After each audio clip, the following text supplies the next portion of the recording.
Morning Tip. Good afternoon. It is February 5th, 2024. You're listening to a Little Column A, Little Column B, hosted by Will Levinos and co-hosted by Zach Bishop. How are you doing today, buddy? What's going on, Will? It was a rough week in sports for me. I had two rivalry games and lost both of them. Neither one was close. It was a good look inside, a retrospective on myself and just my different fandoms and just a reset for myself. So the Celtics lose at home to the Lakers. The Lakers don't even have LeBron or Anthony Davis. When I saw that ahead of the game, I just knew it's like this is worse.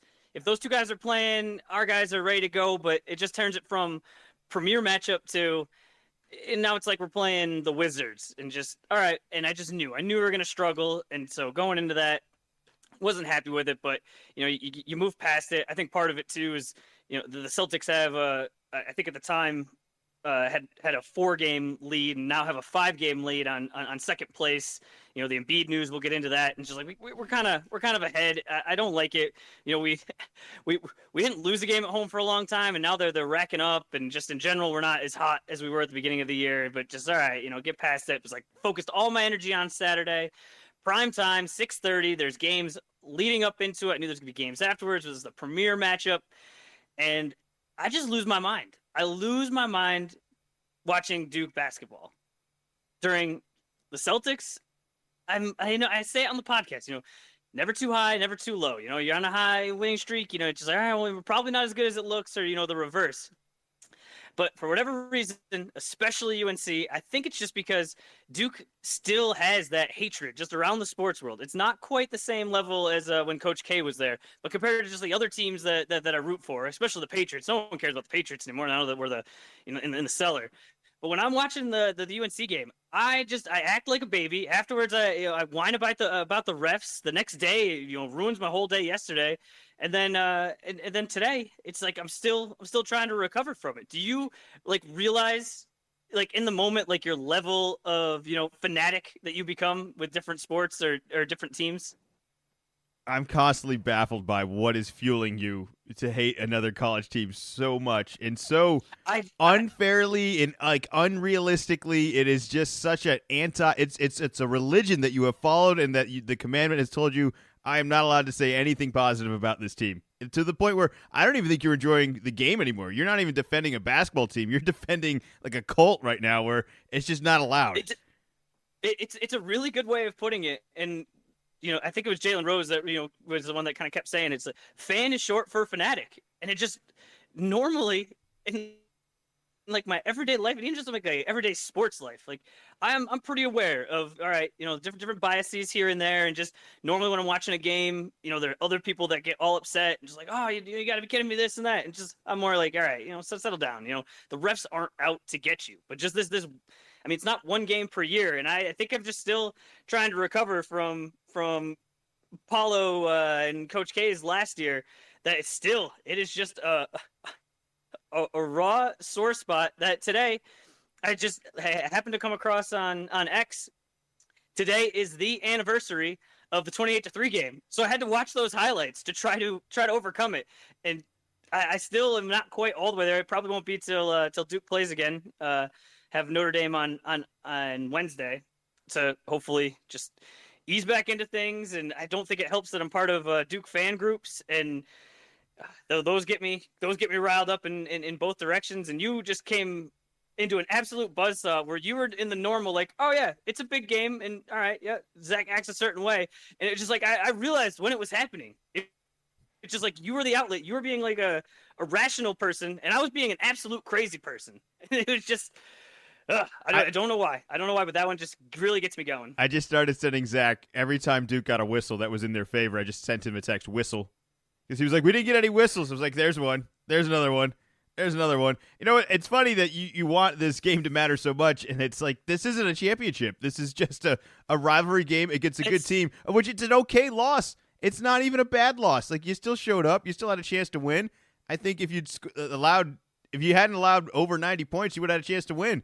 You give up 90 plus, you're putting yourself where you got to really put up a pretty impressive offensive performance for college. We still put up 84. 84 wins you 95% of the games, yeah, you can't you can't let up over 90 points and expect to win. That happens, that's going to be single digits percent of the time.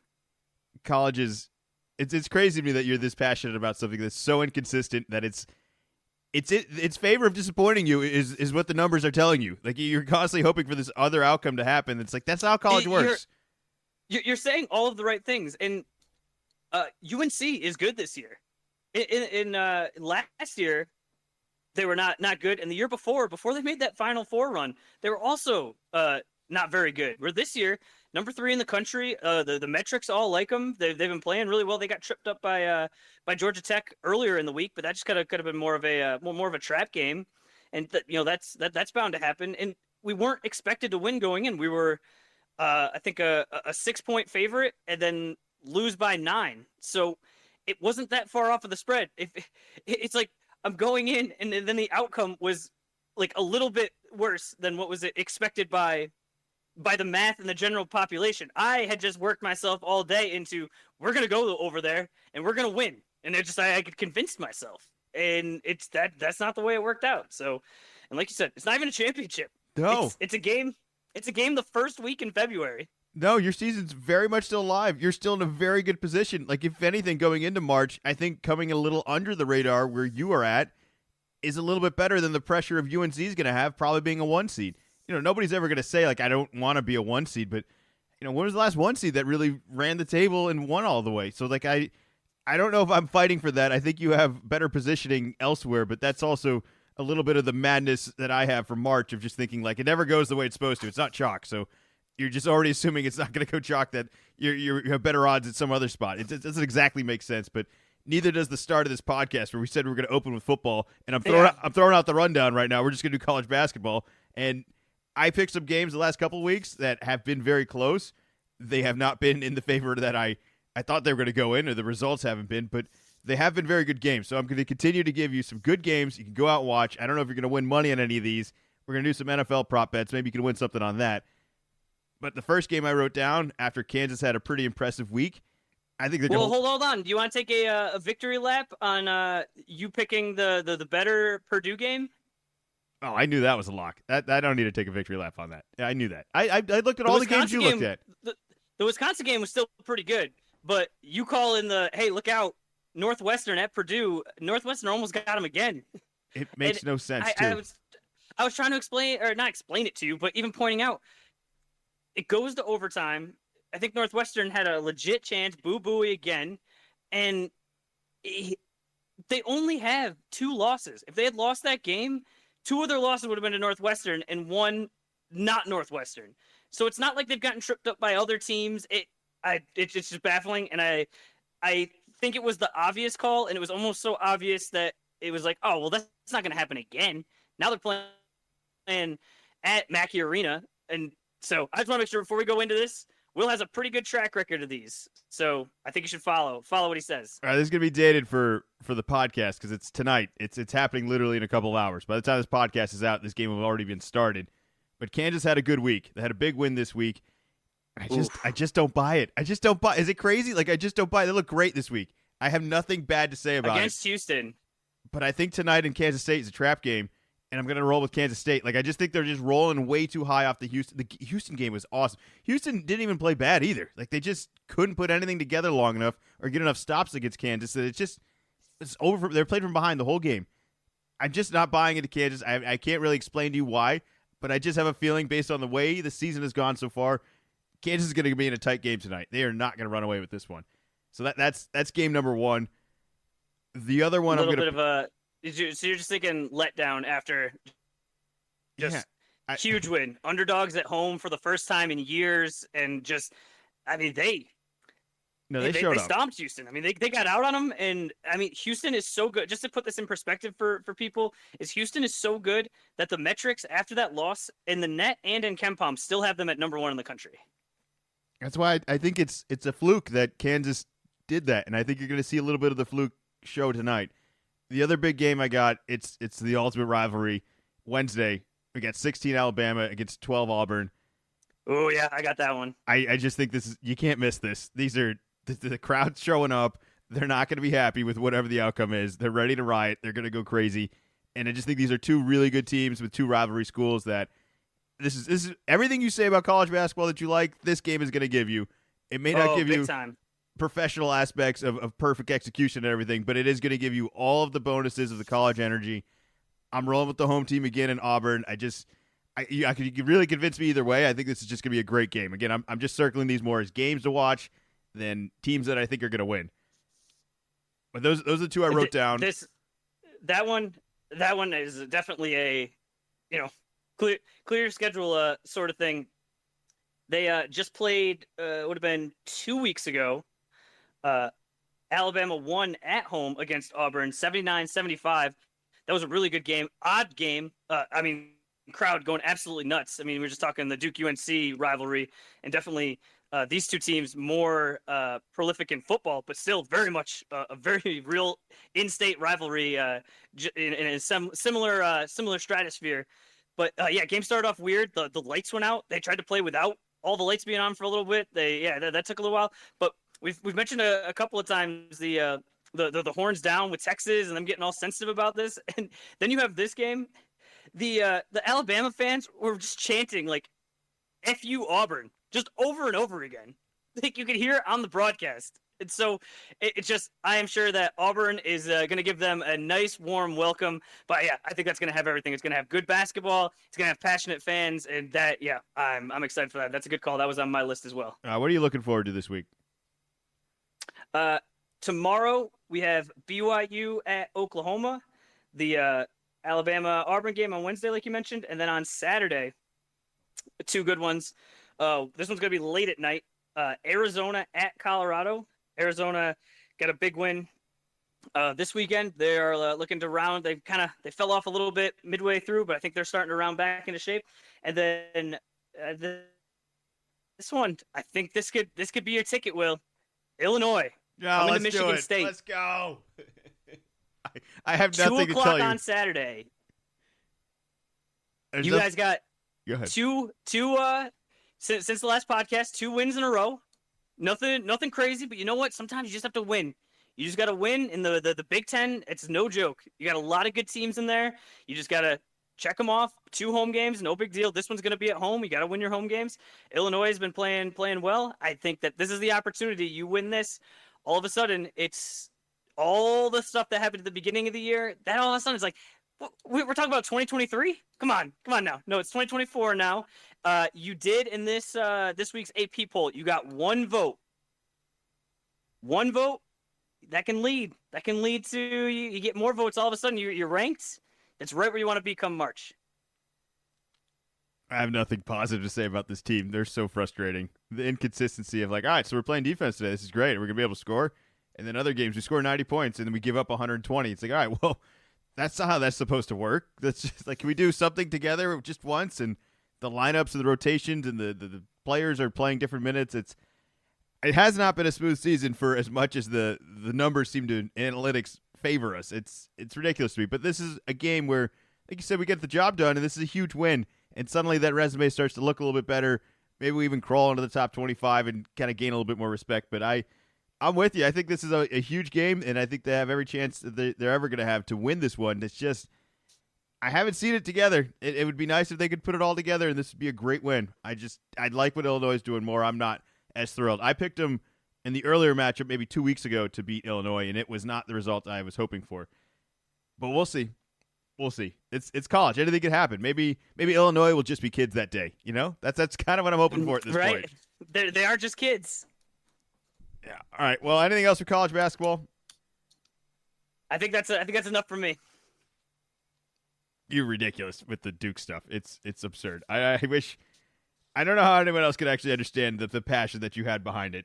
It's just like talking to somebody that's just irrational and not listening to actually whatever you're saying. We got 0 free throws in the first half. Somehow UNC only fouled us 3 times. I think it was only like 3 free throws the other way, though. It wasn't like an absurd imbalance. It was just no whistles.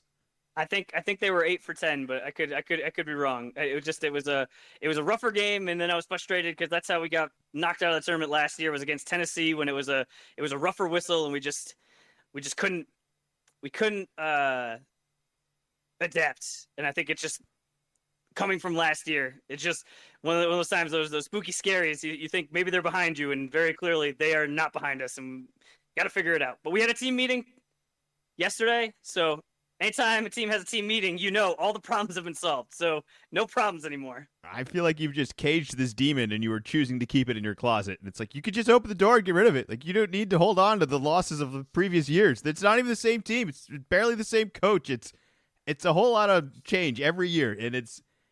Well, last year, it's the same coach. I'd say I don't know. We kind of switch on who our best player is, but we have Flip and Roach from last year. So there's a lot, especially compared to past years. We don't have the complete, full, a whole new crop of freshmen. We got a few, but it's not nearly as stark as it's been in the past. There's a lot of guys from last year. I keep calling Filipowski Kapowski. You haven't even seen Saving By the Bell to know who Kelly Kapowski is, but that, for whatever reason, can never leave my mind. Rather than he comes as Kapowski, and it's like, no, it's Filipowski. It's I don't know. It's somebody out there is going to get that. It's confusing because it's Filipowski, but his nickname is Flip. So, I can see how that could be confusing. It's a Tibbs and Thibodeau thing. It's like, wait a minute, how that doesn't work either. Yeah, right. All right, speaking of things that are probably not going to work, it's our NFL prop bets predictions. But, maybe, just maybe, we give you a winner here. But there's a whole lot of reasons to just not bet on this game.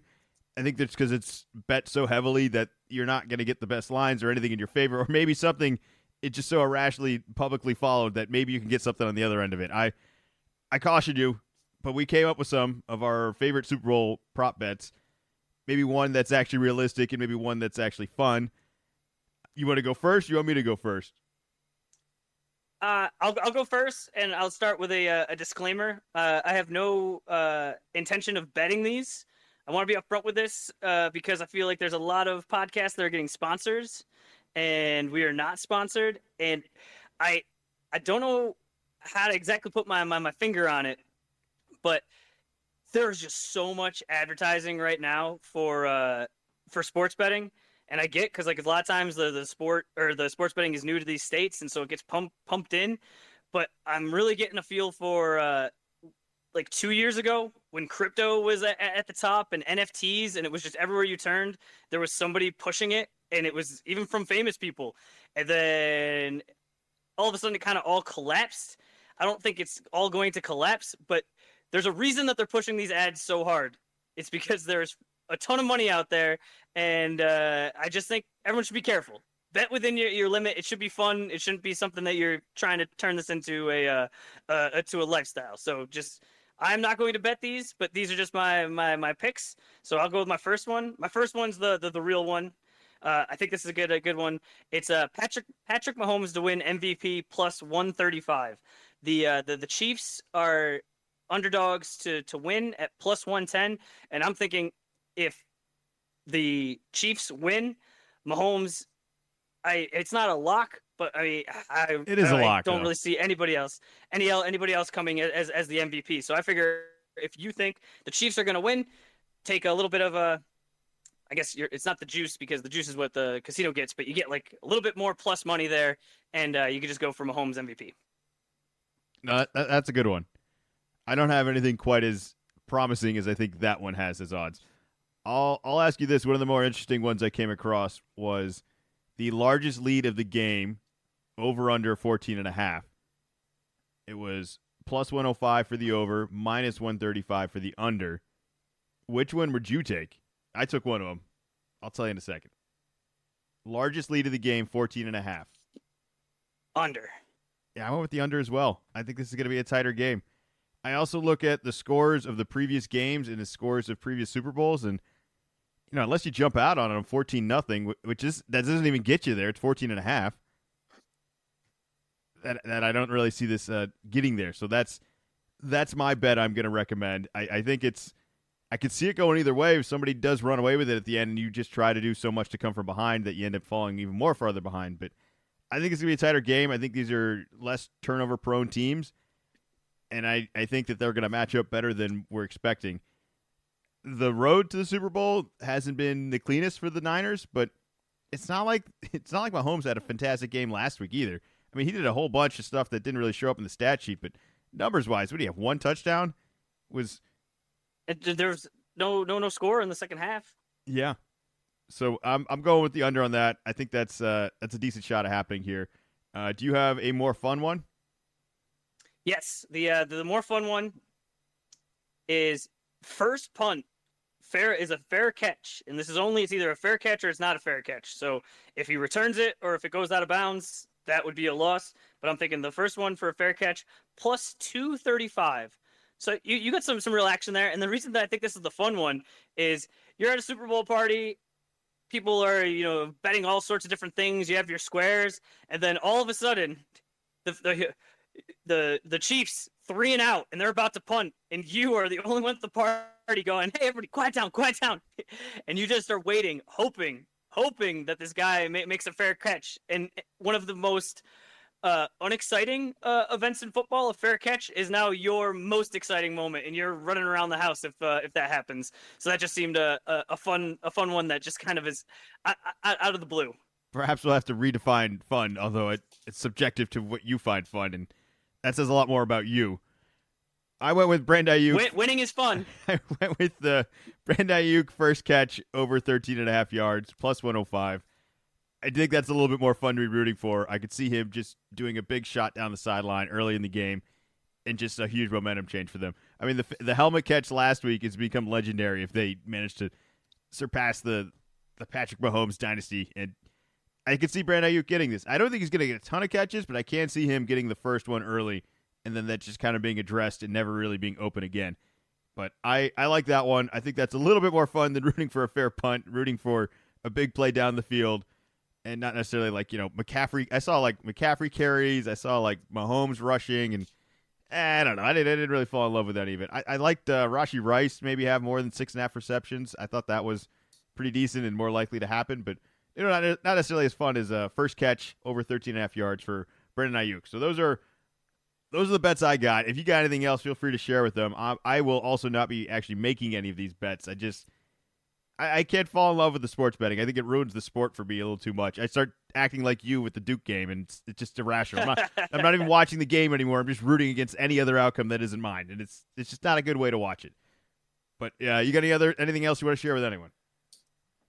Nope, those are my bets. I am still going with that the Chiefs are going to win. I'm not going against Mahomes again. Yeah, I until it happens, I feel like you're kind of foolish for going against it. And even if it doesn't win, I still feel like I'm gonna be like, oh, that was really an upset. Like that's kind of how I'm gonna walk away from it. Is be like, oh, Mahomes somehow couldn't get it done. I just can't imagine him not getting it done. Which is not the only thing that was unimaginable this whole season. Bill Belichick and Vrabel are not going to be employed this season. That seems pretty unimaginable. I can't see how that happened. I'm a little insulted by some of the coaches that were hired, and perhaps Bill comes with a little bit more baggage than you would want, and maybe not his most recent success. But Vrabel, I thought Vrabel was a lock to get a coaching job. I mean, what happened with that? Where did that go wrong? I have to imagine that both of these guys, because if you were to take not even just all of the coaches that were unemployed, I'm talking employed coaches, all of the coaches in the NFL right now, Vrabel and Belichick easily top 10. Are they top 5? Like you said, Belichick maybe more recently, but I think still regarded as one of the greatest coaches of all time, especially in the modern era. I have to imagine, I don't obviously have any inside information, that I think that the teams that needed a coach, it was Vrabel and Belichick's decision that they didn't want to coach those teams. They took some interviews, or at least Belichick for sure took some interviews that news came out. And I think because the Falcons came out, and it was like during one of the playoff games that it's just on their Twitter. Yeah, we're interviewing Belichick. Yep, we did it. Yep, things went great. And so I don't think that they would be so bold about that if they weren't going to make the hire. So I think it was Vrabel and Belichick that said, I'll come listen, but these are your expectations. This is what you're going to do. Nope, I don't want to be a part of that. Both their names are still going to be hot next year, or maybe mid-year.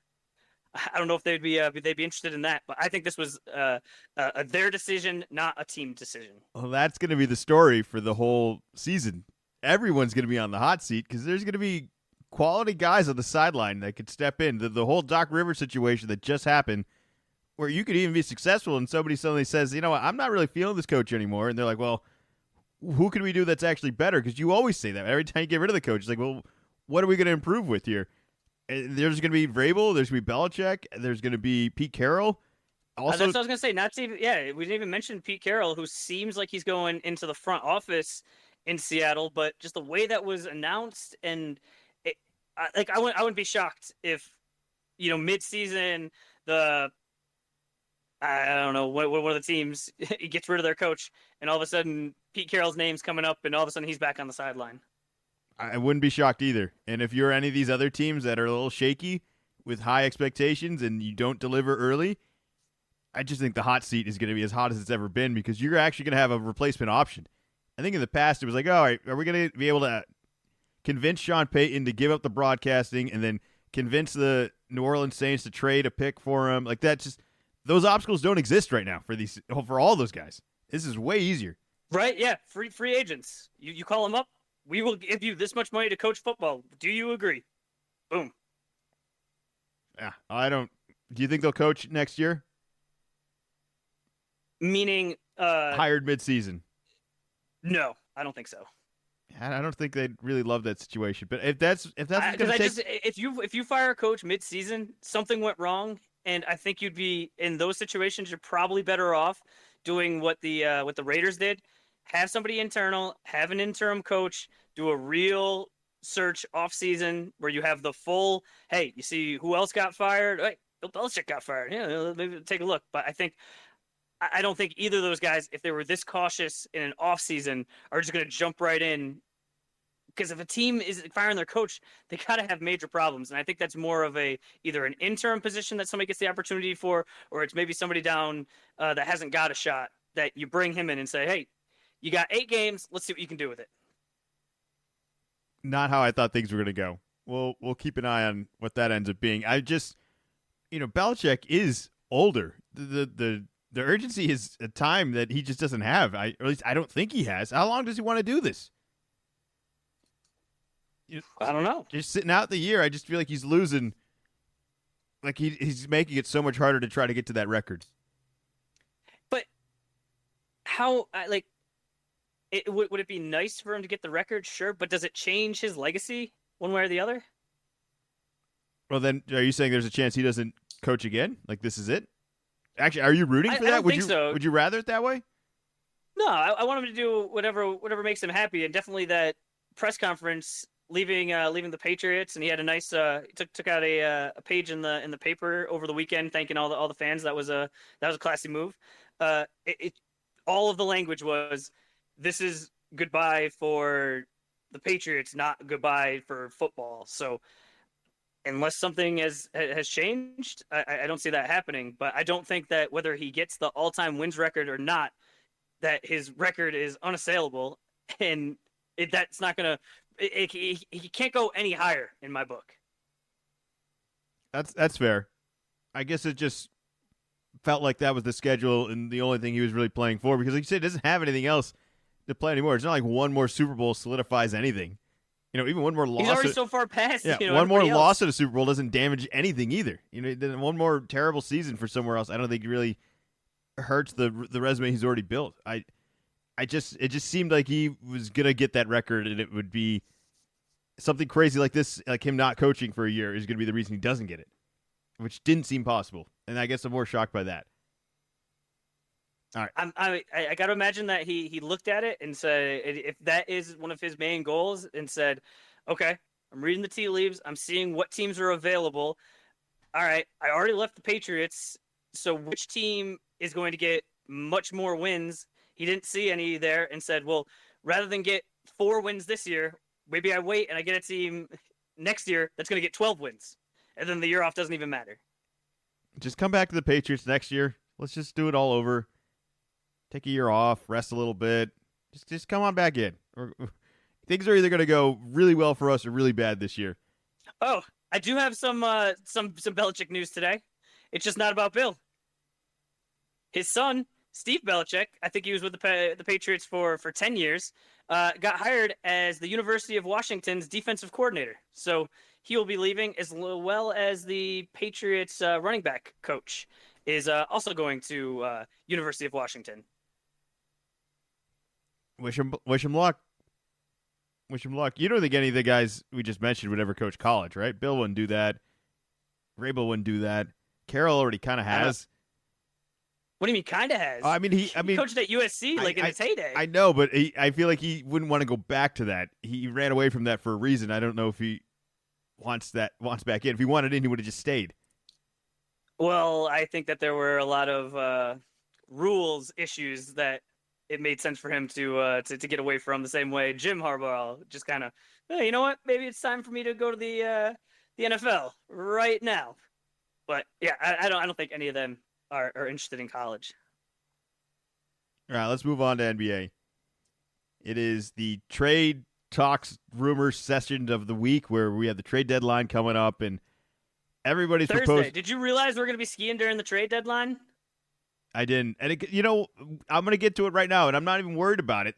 Whatever trades do have are going to come out of nowhere because I don't think the teams that are trying to get better truly have opportunities to get better.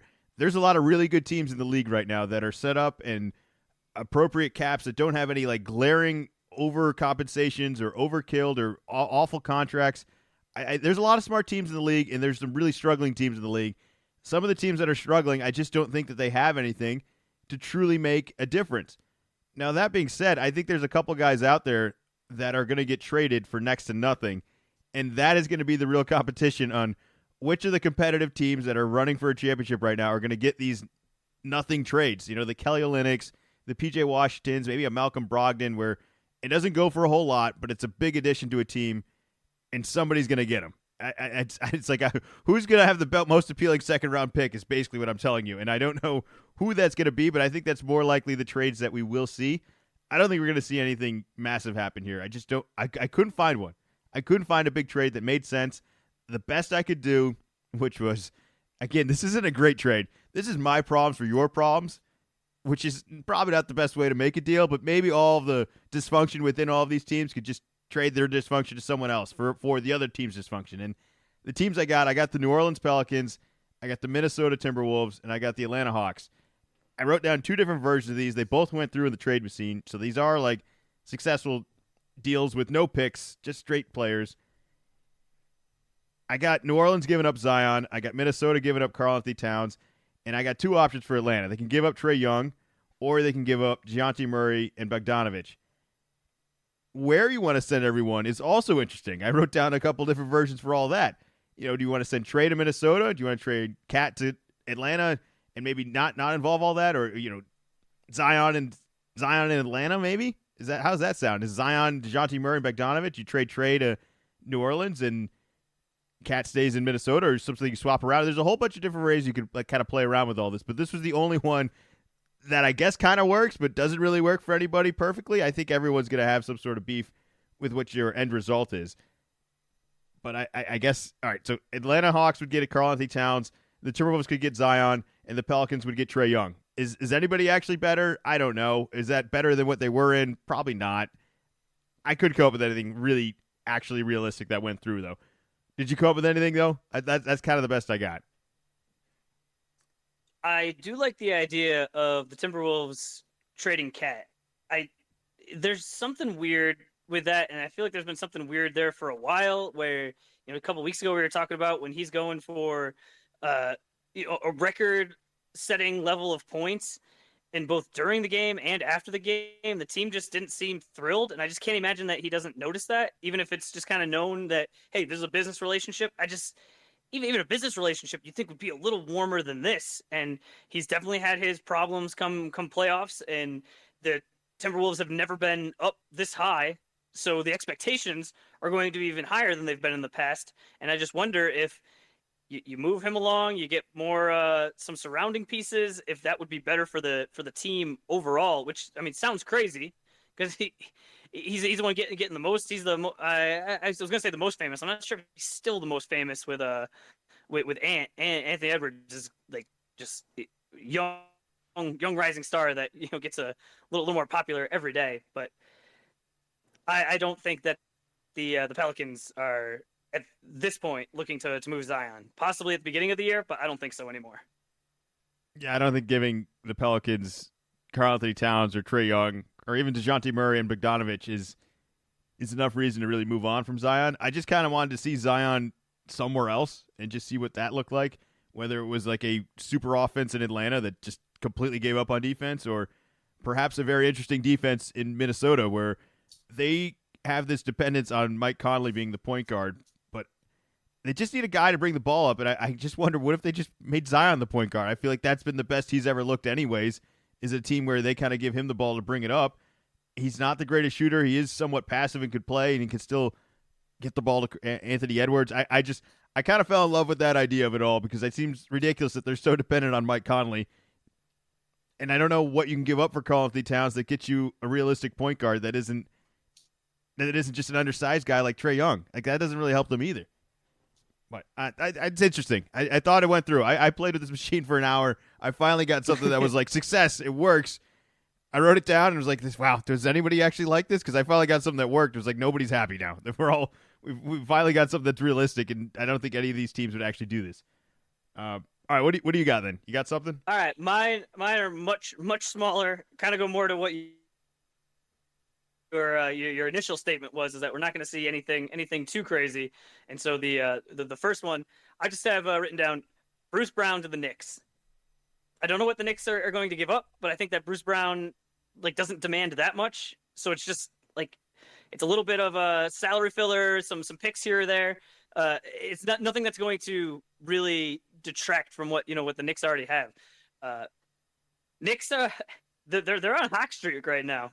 I mean, lost the most recent one, but 9-1, and I just, especially ever since that trade, they've been killing it. And even that loss, I think that they were missing everyone. OG. Yeah. Obviously they're missing they're missing Randall, so it was just like Brunson trying to do it. He's been playing really well this year. Just got named first time All-Star.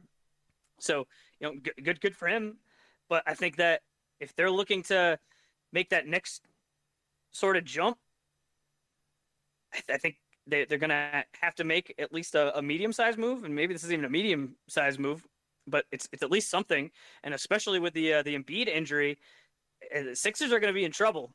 So I think if you're looking to make that, hey, we could make the conference finals, they might loosen the purse strings a little bit. I think it would still fall along of what the roster they're building as well. It isn't just, hey, we can go get Carmelo. We can just give up everything and we can just get Carmelo. It's like, no, it's little piece, appropriate piece, a championship-proven player in Bruce Brown. I like the move. I'm not sure how they pull it off. I also think there's going to be a bidding war for other teams that are going to be doing that. Like these are going to be the bidding wars for these little trades are going to be the real deadline. I don't think it's going to be any massive moves or anybody moving their big contracts. I feel a little sympathy for the Sixers because I do think that they were positioned, if Embiid is going to come back, they do have a lot of possibilities to move some pieces to actually get a Bruce Brown as well, or whatever else you kind of want to list out. I'm not sure if they're going to be forced to pull that trigger now. It's a little up in the air on when Embiid's going to come back because nobody even knows when the surgery is going to be, and nobody knows the severity or the timetable of him coming back. And it sucks for the Sixers. It sucks for Embiid. I think everyone wants to be up in arms about this 65 limit for the All-NBA and the MVP and all that. Who cares about any of that? I just want to see this guy get back and play in the playoffs and have a chance to compete against a really good Eastern Conference that he kind of has an advantage on everyone in. I still think he's the best big man clearly in the league, and possibly I think this year was the best player when healthy. It's a bummer, and I think it's going to really alter a lot of the trade options for a lot of the other teams out here, especially if you had kind of a deal on the table from the Sixers and you were like, well, let's see if anyone else can match it, and then the Sixers take that deal off the table because they're like, well, maybe we don't want to go all in now, and that's going to change a lot of the trade landscape in the next couple hours. So I don't think it's going to be anything massive, but I do feel for Embiid. Do you have any comment on the 65 limit? I feel like we talked about this last week, how this just helps define a rule that we really haven't been able to define before of, like, what is the MVP? Best player on the best team? Like, what are we really arguing about here? Like, we just want a player to not get injured? Yeah, of course. Like, nobody's rooting for all right. that. That's what everybody wants. I think there's been a little too much outrage across the general sports media and the 65 games. And I think I've seen guys also stand up for it. Like Barkley stood up for it and was like, hey, man, nobody's voting for you if you don't play at least 65 games anyways. Like, this rule doesn't need to. That was kind of what I was thinking, is that it locked it in, and I think it just made it – I think it would have made it easier down the line if say Embiid hadn't got this this meniscus injury.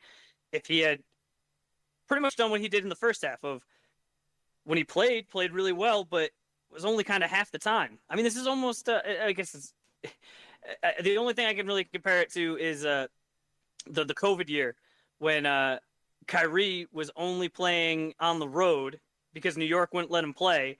And so when he only played once a week, it's like, yeah, he looks really good.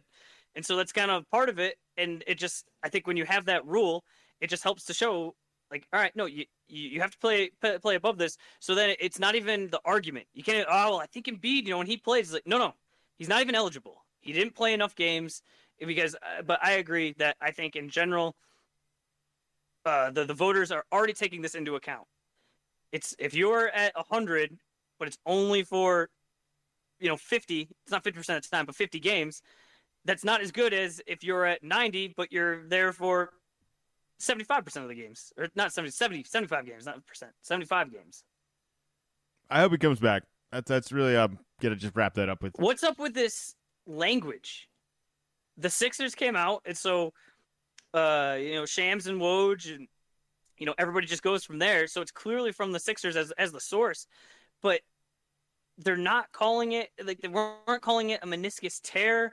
It was a meniscus flap, and it was not using terms, not saying surgery, just a procedure, and not out indefinitely, out an extended period of time. It was worded very oddly. It was almost the way that things get worded, like before a playoff game or within a playoff series, and because you don't want to give up a competitive advantage. In football we'll see it. At the beginning of the year, we're not sure who's going to be the quarterback yet. It's like, you obviously know. You just don't want to tell us. And I just don't get what the competitive advantage is. I mean, maybe what you were saying earlier with the. I think it's trade deadline stuff that the trade deadline. So after the trade deadline, but it just seems awfully odd and vague. Where I got to imagine at this point you've done all of the tests, and okay, well, what are the next steps?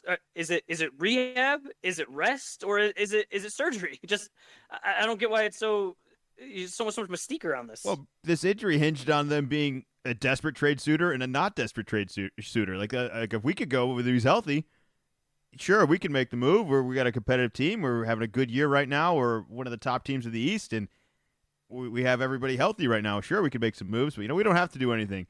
Now with his injury, and depending on when he comes back, and assuming he is able to come back for the playoffs, you got to be able to put together a team that doesn't completely tank and you end up in a playing game.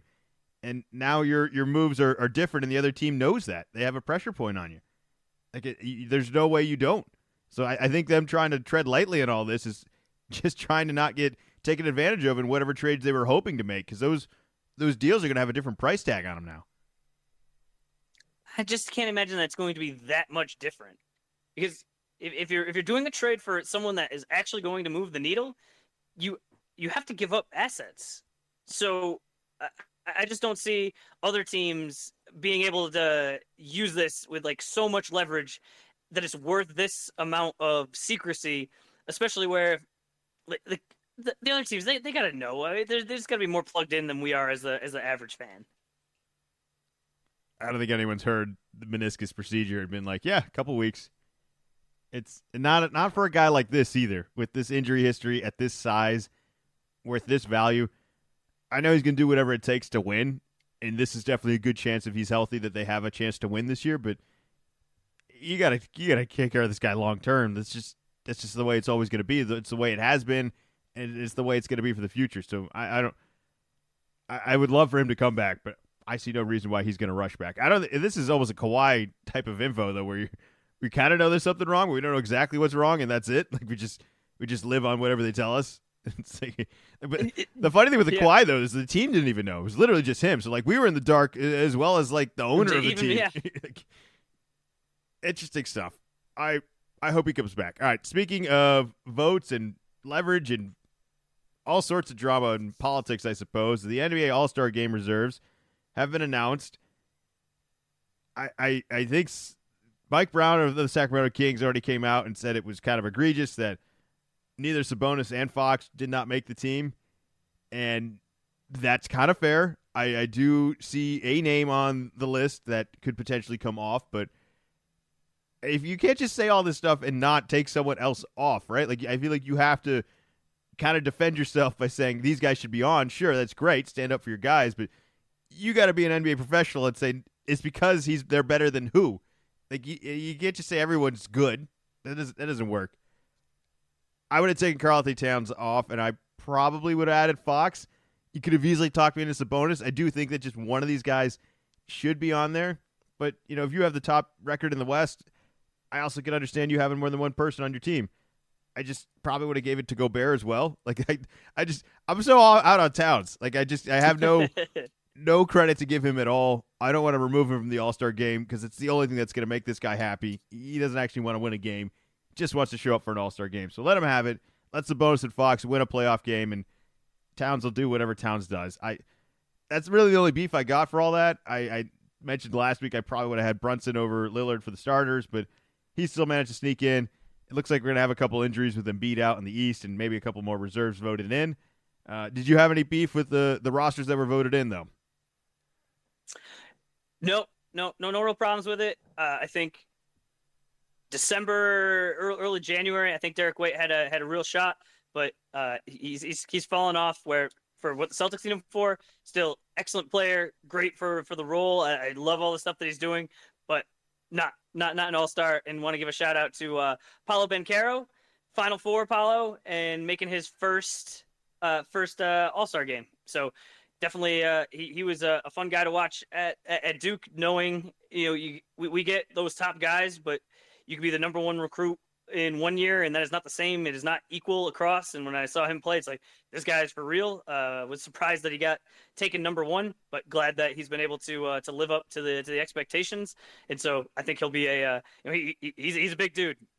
If he gets a little bit of run, he can definitely do the hey, lob it up to him. He can drive by somebody and get the dunk. I think he'll be fun. I feel like I can't say this without really directly taking a shot at Trae Young. This should be a wake up call of a correct analysis of who should be in the All-Star game and who shouldn't. His team's 10th.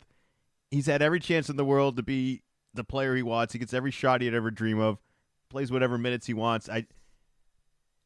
He wasn't voted an All-Star for a reason, and this team isn't that good for a reason. And I feel like they made all the moves they wanted to, and they have the roster they wanted to, and it just doesn't work. I really don't have any problem with it. I actually kind of applaud everyone for correctly voting for this. It's one of the rare times where I really kind of like that we didn't like this would have been like putting Karl-Anthony Towns in, if you ask me, having Trae Young in this. I'm curious to see if he ends up being the very first reserve. No, I would say it's different because, like you said, the Hawks are 10th in the East. The Timberwolves are tied for first in the West. Yeah, but if you ask me who are the best players on Minnesota, I'd probably have Towns as like the fourth or fifth guy in the roster. I'd pick Naz Reid over Karl-Anthony Towns. And wouldn't even hesitate. I put him in the trade machine so much today, just trying to figure out a way of like, all right, if they're going to commit to Karl-Anthony Towns, can we at least pry away Naz Reid from this team? The fact that they have this 3-man rotation and Naz is kind of the last man out is a bit of a bummer. I think he has a higher ceiling. I'm ranting on, and this is, again, I said I started this off by saying, like, this isn't going to sound good. I'm literally just going at a player. Like, nothing was brought up for this. There is no drama other than he didn't get voted in. He's probably going to be the first reserve off the injured Embiid, and I think that someone else is hurt, right? Randall's not going to play. Randall's not going to play. I'm sure it'll be Trae and I don't know, maybe Zinger. Who's next up? I'm looking at the list. I don't know. Did Zinger play enough games? Well, I'm going with more of like, all right, we're just going to grab from the team that's at the top here. And would you do Porzingis next, or would you do White next? No, I think Derek White fell off. So you would go Porzingis over White? if you got to pick the next Celtic, I think that's right. Too. Yeah. Well, we'll see. I don't know how it's all going to play out. It's going to be great. Embiid's going to play in this game. He's going to come back in a week, right? This is best case scenario. Can we talk about who the head coach is for the All-Star game? I think that's the most uncomfortable head coaching All-Star game that conversation you're ever going to have. How did we allow this? And I understand Doc being professional and we could get away with it, but this is wrong, right? Like, how do we can't come up with another solution to this? This shouldn't be like set in stone. It's so funny because this is the way that it works. Is I don't know. It's a certain amount out before the All-Star game, so I don't know if it's when the reserves are announced or if it's just a certain. It's got to be around the same time that whatever team is in first in the conference, that head coach gets to be the All-Star coach for that conference. Well, there's a wrinkle to that rule that you can't do it multiple years in a row. So for the second year in a row, the Celtics are the number one team at this cutoff point. And so Mazzulla was the coach last year, so he's ineligible to be the coach again this year. So you go down to the second team. Well, the second team, it was close between the Bucks and the Cavs, and then the Bucks win. So who is the coach of the Bucks? It's Doc Rivers and his one win with the Bucks. And I'm not mad about it. It's just such a funny quirk that he comes in, and I think he kind of even said in the press conference, it's just like, well, this is kind of silly, and it's not like it really matters. It doesn't impact anything. It's not like you even need a coach out there. But I think that this is going to be funny because down the line, you're going to be kind of having accolades, and there's going to be he was All-Star coach this many years, and this one's it's gonna count. And like I said, with his one Milwaukee Bucks victory. It's fine. I guess nobody cares about this game anyway, so there's no reason to really be up in arms over a coach of this. It just seemed like we could just skip the Bucks, right? That you like if you're a new hire, that should be another rule. Like you just Doc doesn't even want to do this. I feel like you're making him uncomfortable, and that this isn't even a reward. Like this is drawing attention that is distracting from the team that they just don't need. Like we're talking about it right now. Adrian Griffin's still getting paid. He's not coaching an active team. Let him coach the All-Star game. I'm sure Doc would love to have the time off. It's already I was retired and then thrown back in, and I don't even get the All-Star game. And now off. I don't even get the All-Star break. Yeah, I don't even get the weekend off. I got to be there dealing with everybody here. He does have two guys on the team, and perhaps that'll be a team building experience that they get to have together. It's fine. It's just a weird story. Another weird story. What do we got? LED court for the All-Star game. What does that mean? We don't have light up sneakers now. We have light up courts. Kind of. Yes, you're not far off. This is going to be for the event night. So this will be for Saturday night. But it is exactly what it sounds like. I'm sure you've seen before, like when they're doing the intros, and they have the projector on the court, and it does all sorts of different things. They're just taking that to the next level, and rather than it being a projector on the court, it will be during the events that it's basically a big TV underneath, and they're going to do all sorts of cool, different light up things. One of the things is, you know how one of the first events is the skills challenge, and it's an obstacle course. They're going to be able to show with lights, hey, here's the route. Starts here and just kind of goes over here, and you pass here. So, is this the future? It's the future of TV. I don't think it's the future of the NBA. I think this is like a slam ball thing. I don't know how they incorporate this, but jump through a trampoline screen. But this seems like a gimmick that's appropriate for a gimmick game, and that's what the All-Star game is. It's fine. I mean, do you want to see this in college? No, absolutely not. This seems like an answer or a solution to a problem that no one thinks that the NBA has. Like, is this a Globetrotter game? Maybe is that maybe where this could be more successful? I think this is for people that just want to watch TV and don't want to watch basketball. It's just shiny lights, is what it seems like. Well, that's not us. Is this the enhanced games you were talking about? Is that this topic? No. All right. Well, let's close out with that. I'm gonna. What do we got for enhanced games? What does that mean? Okay, so the enhanced games, I think we mentioned this before. It might not have had a full name. This is going to be the Olympics, and there will be no drug testing. Wait, one more time? There's no drug testing for the Olympics? No, this will be similar to the Olympics. So it's going to be a bunch of different athletic events, but there will be no drug testing for these. They're called the enhanced games. So you want to do HGH? Go for it. We just got the Bash Brothers back. We just McGuire and all of them are just gonna be smashing home runs, just doing crazy stuff. The part of my take, that's what they mentioned. They said there has to be a home run derby competition in this. Yeah, there should be something like that. I feel like we've gone through a really good health craze. Like everyone's pretty familiar. You can go online, you can find healthy diets and exercises pretty easily right now, and you'll find whatever nonsense you want to find on these sort of enhancement stuff. But I also just think it's so publicly informed that this just isn't healthy. So I'm shocked that there's still this many people willing to volunteer through all of this, and that this it's definitely a risk, right? I don't know. Maybe I'm not as familiar about this as I wanted to be, but it seems interesting that people are still willing to go all in for this, and I feel like they're getting paid for the risk they're taking and not necessarily the skill they have.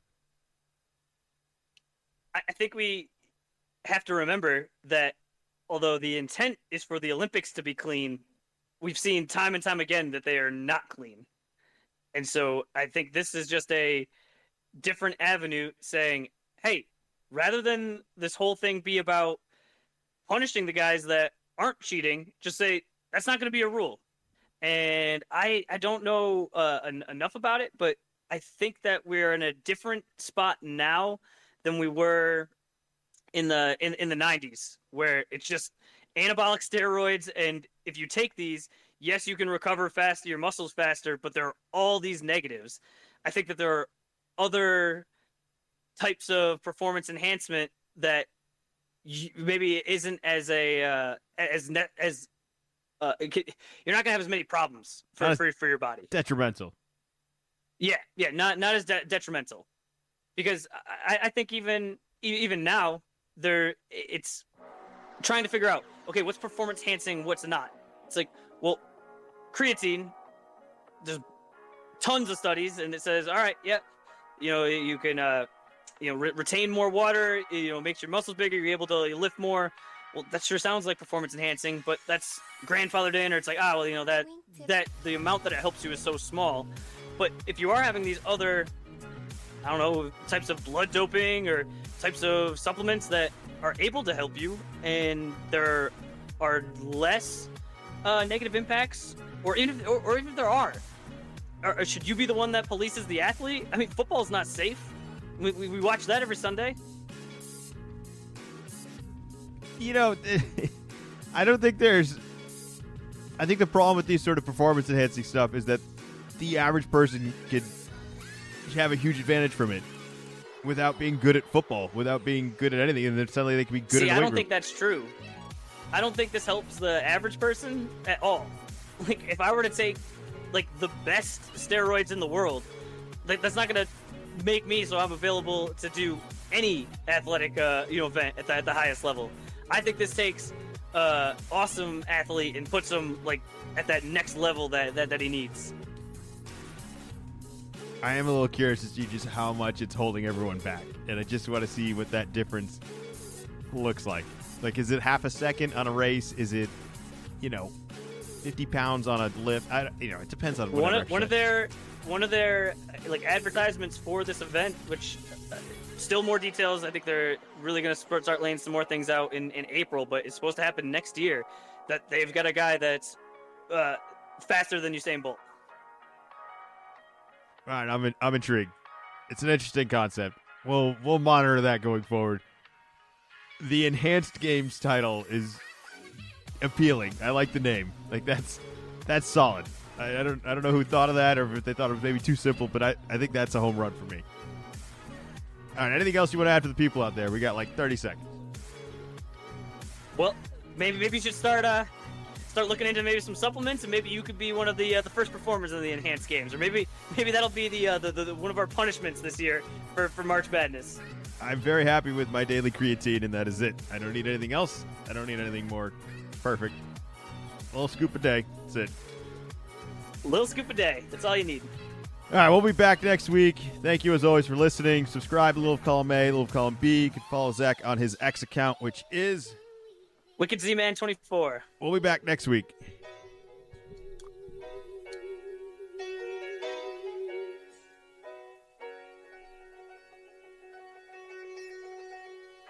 Little column A, little column B.